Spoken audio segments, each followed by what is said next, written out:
Olá, somos o grupo que vai falar sobre o funcionamento e consequências do tabagismo em jovens.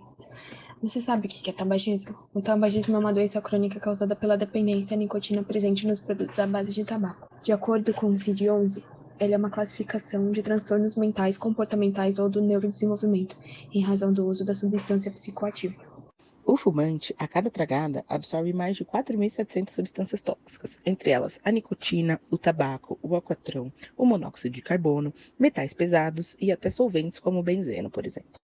A nicotina é absorvida pelos pulmões e chega no cérebro. Ao chegar no cérebro, ela se liga aos receptores nicotínicos, que abrem os canais iônicos para que a acetilcolina ligue-se a eles. Esses receptores são os principais mediadores do efeito da nicotina. Como consequência, ocorre a liberação de neurotransmissores, como por exemplo a dopamina, que dá a sensação de prazer, o GABA, que dá a sensação de calma, e a serotonina, que dá a sensação de bem-estar, o que contribui para a manutenção do vício. O tabagismo crônico reduz a atividade da monoaminoxidase A e B, enzima que está presente nas mitocôndrias dos terminais nervosos e tem como função catalisar a oxidação de neurotransmissores como a dopamina. Assim, os níveis de neurotransmissores nas sinapses seriam maiores, aumentando os efeitos da nicotina e contribuindo para o vício.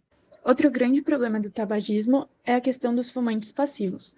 A fumaça que sai do cigarro e se difunde no ambiente contém em média 3 vezes mais nicotina e 3 vezes mais monóxido de carbono do que a fumaça que o fumante realmente inala. O monóxido de carbono vai se fixar à hemoglobina, que é a proteína que tem função de transporte do oxigênio, e essa ligação carboxiemoglobina causa intoxicação por monóxido de carbono e hipóxia tecidual, que seria a falta de oxigênio nos tecidos. O tabagismo também é uma importante condição na herança multifatorial. A herança multifatorial, como o nome sugere, diz respeito a uma combinação de diversos fatores genéticos e ambientais que resultam em diferentes fenótipos, como por exemplo estilo de vida, temperatura, etc. Além disso, devemos entender a existência do limiar biológico, um modelo estatístico que determina o quanto uma pessoa está suscetível a certas doenças. Dessa forma, o tabagismo atua como um fator ambiental extremamente perigoso, pois mesmo aqueles que estão longe do limiar biológico, caso comecem a fumar, podem chegar a esse limite de forma acelerada, desenvolvendo certas doenças como câncer de pulmão.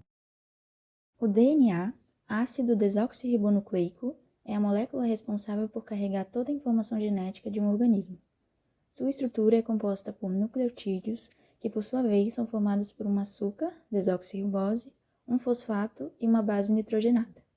Essa base nitrogenada pode ser de 4 tipos: adenina, guanina, citosina ou timina. O cigarro, por conter inúmeras substâncias cancerígenas em sua composição, pode acarretar em danos ao DNA. Uma dessas substâncias tóxicas é o benzopireno, que em sua forma solúvel em água é chamada epóxido e tem grande facilidade em se ligar às fitas de DNA. As células podem remover algumas dessas ligações com a ajuda de enzimas reparadoras. Porém, com a inalação constante dessa substância por meio do tabagismo, essa remoção fica deficiente, gerando uma cascata de problemas, com combinações erradas de bases nitrogenadas, que levam a mutações em genes supressores de tumor e diversos tipos de câncer. Além disso, outra modificação causada pelo tabagismo é a metilação do DNA. A metilação consiste em uma modificação química na qual ocorre uma transferência do grupamento metil da substância S-adenosilmetionina para o carbono 5 de uma citosina, formando assim 5-metilcitosina. Essa adição pode provocar a inibição da ligação de fatores de transcrição a determinadas partes do DNA, o que consequentemente resultará na alteração da expressão gênica de genes importantes, gerando assim mutações e cânceres. Dentre as terríveis consequências do tabagismo estão câncer de pulmão, esôfago, faringe, doenças respiratórias como efezemas pulmonares e bronquite crônica, afetando diretamente os glóbulos brancos no sistema imunológico, impotência sexual, síndrome da morte infantil tanto na gestação quanto no desenvolvimento da criança, doenças cardiovasculares como infartos, dentre outras. A atuação da psicologia vai ser na conscientização, redução de danos e também na psicoterapia para entender possíveis origens do vício.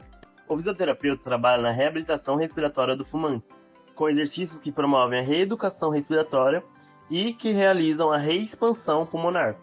Já a educação física irá atuar como forma de compensar esses neurotransmissores como a dopamina por meio da atividade física, ao invés do cigarro. A nutrição tem o objetivo da manutenção do peso, diminuir os efeitos da abstinência, a desintoxicação do organismo e orientar sobre a qualidade dos alimentos e reposição de nutrientes que são perdidos.